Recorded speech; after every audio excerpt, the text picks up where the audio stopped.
Hi friends, ಎಲ್ಲರೂ ಹೇಗಿದ್ದೀರಾ? Welcome back to my channel.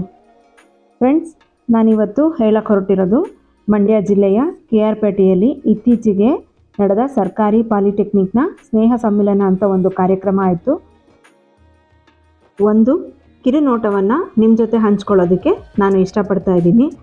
ಯಾಕೆ ನಿಮ್ಮ ಜೊತೆ ಇದನ್ನು ಹಂಚ್ಕೋಬೇಕು ಅಂತ ನಾನು ಬಯಸ್ತಾ ಇದ್ದೀನಿ ಅಂತ ಅಂದರೆ, KR ಪೇಟೆಯಲ್ಲಿ ಸರ್ಕಾರಿ ಪಾಲಿಟೆಕ್ನಿಕ್ ಕಾಲೇಜಿನಲ್ಲಿ ನನ್ನ ಹಸ್ಬೆಂಡ್ ಕೂಡ ಹಳೆಯ ವಿದ್ಯಾರ್ಥಿಯಾಗಿದ್ದರು, ಹಿರಿಯ ವಿದ್ಯಾರ್ಥಿ ಕೂಡ ಆಗಿದ್ದರು. ಆ ಒಂದು ಸಂದರ್ಭದಲ್ಲಿ ಅವರ ಫ್ರೆಂಡ್ಸ್ಗಳೆಲ್ಲ ಸೇರಿದರು. ಆ ಒಂದು ಸ್ನೇಹ ಸಮ್ಮಿಲನದ ಬಗ್ಗೆ ನಾನು ನಿಮ್ಮ ಜೊತೆ ಹಂಚ್ಕೋಬೇಕು, ನಿಮಗೂ ಕೂಡ ನಾನು ಇದ್ರ ಬಗ್ಗೆ ತಿಳಿಸ್ಕೊಡ್ಬೇಕು ಅಂತೇಳಿ ನಾನು ಈ ವಿಡಿಯೋನ ನಿಮ್ಮ ಜೊತೆ ಹಂಚ್ಕೊಳ್ಳೋದಕ್ಕೆ ಮತ್ತು ಶೇರ್ ಮಾಡೋದಕ್ಕೆ ನಾನು ಇಷ್ಟಪಡ್ತಾ ಇದ್ದೀನಿ. ಮತ್ತು ನೋಡಿ, ಇಲ್ಲಿ ನಮ್ಮ ಹಸ್ಬೆಂಡ್ ಜೊತೆಯಲ್ಲಿ ಇಲ್ಲಿರ್ತಕ್ಕಂಥವರೆಲ್ಲ ಅವರ ಫ್ರೆಂಡ್ಸ್ಗಳು, ಮತ್ತು ಒಬ್ಬೊಬ್ಬರೇ ಬರ್ತಾಯಿದ್ರು, ಒಬ್ಬೊಬ್ಬರ ಜೊತೆಯಲ್ಲೂ ಸೆಲ್ಫಿ ತೊಗೊಂಡಿದ್ದಾರೆ. ಅದ್ರನ್ನ ನಾನು ನಿಮ್ಮ ಜೊತೆ ಶೇರ್ ಮಾಡ್ಕೊತಾ ಇದ್ದೀನಿ. ನನ್ನ ಹಸ್ಬೆಂಡ್ ಕೂಡ ಇಲ್ಲಿದ್ದಾರೆ. ನನ್ನ ಹಸ್ಬೆಂಡ್ ಪರಿಚಯ ನಿಮ್ಗೆ ಆಲ್ರೆಡಿ ಇದೆ, ಆದರೂ ನಾನು ಹೇಳ್ತಾ ಇದ್ದೀನಿ. ಇಲ್ಲಿ ಫಸ್ಟ್ ಒಂದು ಪಿಸ್ತಾ ಗ್ರೀನ್ ಡ್ರೆಸ್ ಹಾಕ್ಕೊಂಡಿದ್ದಾರಲ್ಲ, ಅವರೇ ನನ್ನ ಹಸ್ಬೆಂಡು.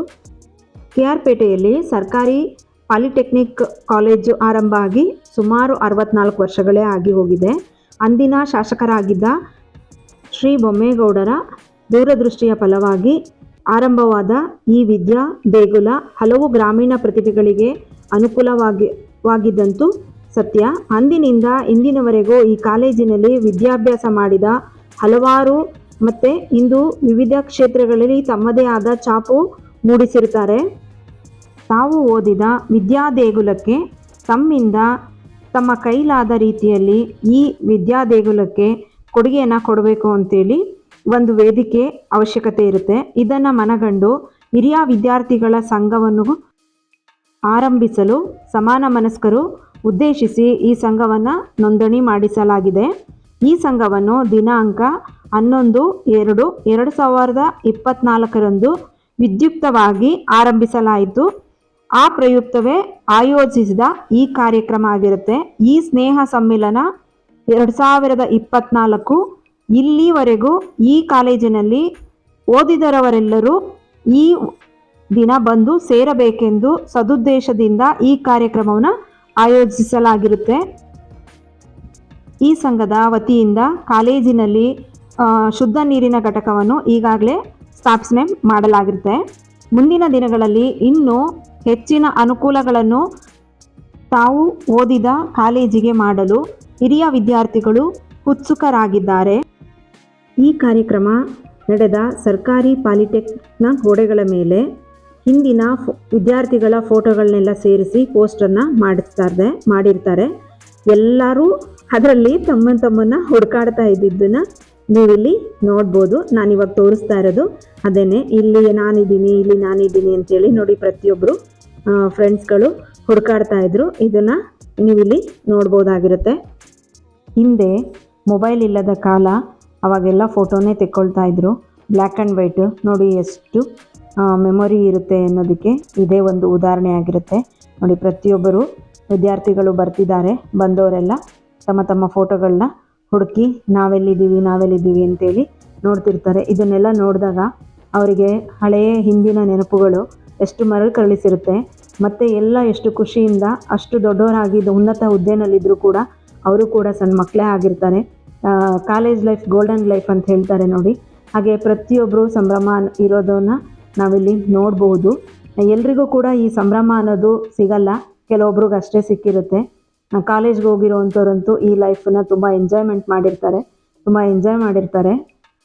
ಆ ಹಳೆಯ ಸವಿ ನೆನಪುಗಳನ್ನ ಮತ್ತೊಮ್ಮೆ ಅನುಭವಿಸಲು ಈ ಕಾರ್ಯಕ್ರಮ ಕೂಡ ಅವ್ರಿಗೆ ಒಂದು ಸಹಕಾರಿಯಾಗಿರ್ತದೆ ಅಂತ ಹೇಳಿದ್ರೆ ತಪ್ಪೇನಿಲ್ಲ.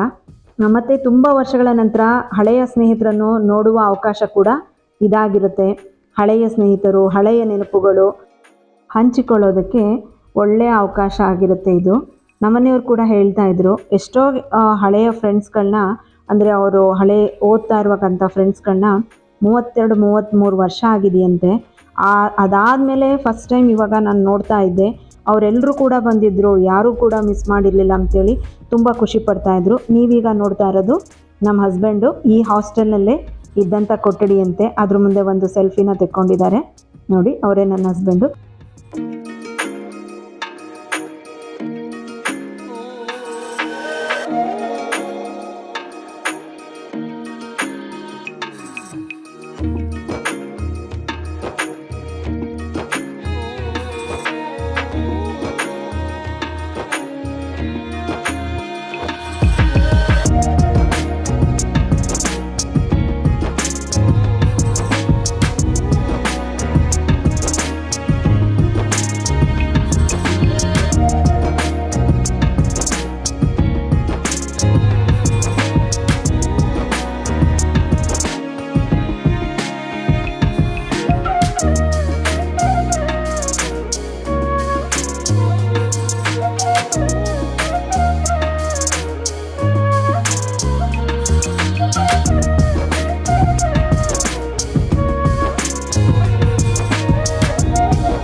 ಸಮಾರಂಭಕ್ಕೆ ಆಗಮಿಸಿದ ಎಲ್ಲ ಮುಖ್ಯ ಅತಿಥಿಗಳನ್ನು ಡೊಳ್ಳು ಕುಣಿತದ ಮೂಲಕ ಸ್ವಾಗತ ಮಾಡಲಾಯಿತು.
ಇಂದಿನ ಕೃಷಿ ಸಚಿವರಾಗಿರುವ ಸನ್ಮಾನ್ಯ ಶ್ರೀ ಚಲುವರಾಯಸ್ವಾಮಿಯವರು ಸಹ ಇದೇ ಕಾಲೇಜಿನ ವಿದ್ಯಾರ್ಥಿಯಾಗಿದ್ದರು.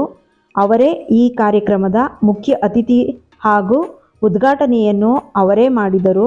ಸ್ಥಳೀಯ ಶಾಸಕರು ಹಾಗೂ ಮಾಜಿ ಶಾಸಕರುಗಳು, ಸ್ಥಳೀಯ ಸಂಸ್ಥೆಗಳ ಪ್ರತಿನಿಧಿಗಳು ಸಹ ಈ ಕಾರ್ಯಕ್ರಮದಲ್ಲಿ ಆಹ್ವಾನಿತರಾಗಿ ಭಾಗವಹಿಸಿದ್ದರು. ಈ ಕಾರ್ಯಕ್ರಮದಲ್ಲಿ ವಿವಿಧ ಕ್ಷೇತ್ರಗಳಲ್ಲಿ ಸಾಧನೆ ಮಾಡಿರುವ ಇಲ್ಲಿಯೇ ವಿದ್ಯಾಭ್ಯಾಸ ಮಾಡಿದ್ದವರಿಗೆ ಸನ್ಮಾನ ಮಾಡಲಾಯಿತು. ಇತ್ತೀಚೆಗೆ ನಡೆದ ಚಂದ್ರಯಾನ 3ರಲ್ಲಿ ಭಾಗವಹಿಸಿದ್ದ 3 ವಿಜ್ಞಾನಿಗಳು ಸಹ ಇದೇ ಕಾಲೇಜಿನಲ್ಲಿ ವಿದ್ಯಾಭ್ಯಾಸ ಮಾಡಿದವರು ಹಾಗೂ ದೊಡ್ಡ ದೊಡ್ಡ ಸಂಸ್ಥೆಗಳ CEO ಆಗಿದವರು ಸಹ ಇದ್ದಾರೆ. ಸಾಹಿತ್ಯ ಕ್ಷೇತ್ರದಲ್ಲಿ ಉತ್ತಮ ಸಾಧನೆ ಮಾಡಿದವರಿದ್ದಾರೆ. ಅವರೆಲ್ಲರನ್ನು ಸಹ ಇಲ್ಲಿ ಸನ್ಮಾನಿಸಲಾಯಿತು. ಈ ಕಾರ್ಯಕ್ರಮದ ಮತ್ತೊಂದು ವಿಶೇಷ ಏನೆಂದರೆ, ಈ ಇಡೀ ಕಾರ್ಯಕ್ರಮವನ್ನು ದಾನಿಗಳ ನೆರವಿನಿಂದ ಆಯೋಜಿಸಲಾಗಿತ್ತು. ಆ ದಾನಿಗಳು ಸಹ ಇದೇ ಕಾಲೇಜಿನ ಹಳೆಯ ವಿದ್ಯಾರ್ಥಿಗಳು. ಸಂಘದ ಸದಸ್ಯತ್ವದ ಹಣವನ್ನು ಇಲ್ಲಿ ಬಳಸದೇ ಇರುವುದು ಮತ್ತೊಂದು ವಿಶೇಷ. ಇಲ್ಲಿ ಕಾರ್ಯಕ್ರಮ ಆಯೋಜನೆ ಮಾಡಿದವರು ಹಳೆಯ ವಿದ್ಯಾರ್ಥಿಗಳೆಲ್ಲರೂ ಸೇರಿಕೊಂಡು ಈ ಕಾರ್ಯಕ್ರಮದ ಆಯೋಜನೆ ಮಾಡಿರ್ತಾರೆ. ಮತ್ತು ಅವರು ಕೆಲವರಂತೂ ತುಂಬಾ ಶ್ರಮ ವಹಿಸಿರ್ತಾರೆ. ಈ ಕಾರ್ಯಕ್ರಮಕ್ಕೆ ಬೇಕಾಗಿರ್ತಕ್ಕಂಥ ಸ್ಟೇಜ್ ಇರ್ಬೋದು, ಲೈಟಿಂಗ್ ಅರೇಂಜ್ಮೆಂಟ್ ಇರ್ಬೋದು, ಬರುವವರಿಗೆಲ್ಲ ಊಟದ ವ್ಯವಸ್ಥೆ ಇರ್ಬೋದು, ಪ್ರತಿಯೊಂದನ್ನು ತುಂಬ ಅಚ್ಚುಕಟ್ಟಾಗಿ ಮಾಡಿರ್ತಾರೆ. ಅವರನ್ನು ಇಲ್ಲಿ ತುಂಬ ನಾವು ನೆನ್ಪು ಮಾಡ್ಕೋಬೇಕು. ಮತ್ತು ಇಲ್ಲಿ 2 ಪದದಲ್ಲಿ ಹೇಳಿ ಮುಗಿಸೋದಕ್ಕೂ ಆಗಲ್ಲ. ಅವರ ಶ್ರಮನಕ್ಕೆ ನಾವು ಬೆಲೆ ಕಟ್ಟೋದಕ್ಕೂ ಆಗಲ್ಲ. ಅವರೆಲ್ಲರಿಗೂ ಹೃದಯಪೂರ್ವಕ ನಮನಗಳನ್ನ ತಿಳಿಸ್ತಾ ಇದ್ದೀನಿ ನಾನು.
ಇವತ್ತು ಎಂಥ ಉನ್ನತ ಸ್ಥಾನದಲ್ಲಿದ್ದರೂ ಸ್ನೇಹಿತನೇ, ಅದೇ ಹೋಗೋ ಬಾರೋ ಅನ್ನೋ ಸ್ನೇಹಿತ, ಅದೇ ಹಳೆಯ ಅಡ್ಡ ಹೆಸರುಗಳನ್ನ ಇಟ್ಟು ತಮಾಷೆ ಮಾಡಿಕೊಂಡು ಕಾಲು ಎಳೆದುಕೊಂಡು ಇಲ್ಲಿ ಮಾತಾಡ್ತಾ ಇದ್ದಂಥ ಸ್ನೇಹಿತರನ್ನು ನಾವು ನೋಡ್ಬೋದಾಗಿತ್ತು. ಈ ಕಾರ್ಯಕ್ರಮದಲ್ಲಿ ತಮ್ಮೆಲ್ಲ ಹಳೆಯ ನೆನಪುಗಳನ್ನು ಹಂಚಿಕೊಂಡು ಖುಷಿಯಾಗಿ ಕೊಂಡಾಡ್ಕೊಂಡಿರ್ತಕ್ಕಂಥ ಸ್ನೇಹಿತರುಗಳು ನೋಡಿ ಇವರೆಲ್ಲರೂ. ಫ್ರೆಂಡ್ಸ್, ಯಾರೆಲ್ಲ ಹೊಸದಾಗಿ ನೋಡ್ತೀರಾ ನನ್ನ ಚಾನಲ್ನ ದಯವಿಟ್ಟು ಸಬ್ಸ್ಕ್ರೈಬ್ ಮಾಡ್ಕೊಳ್ಳಿ, ನಿಮ್ಮ ಫ್ರೆಂಡ್ಸ್ ಆ್ಯಂಡ್ ಫ್ಯಾಮಿಲಿಗೆ ಶೇರ್ ಮಾಡಿ. Thank you for watching. ಮತ್ತೆ ನಾನು ಸಿಗ್ತೀನಿ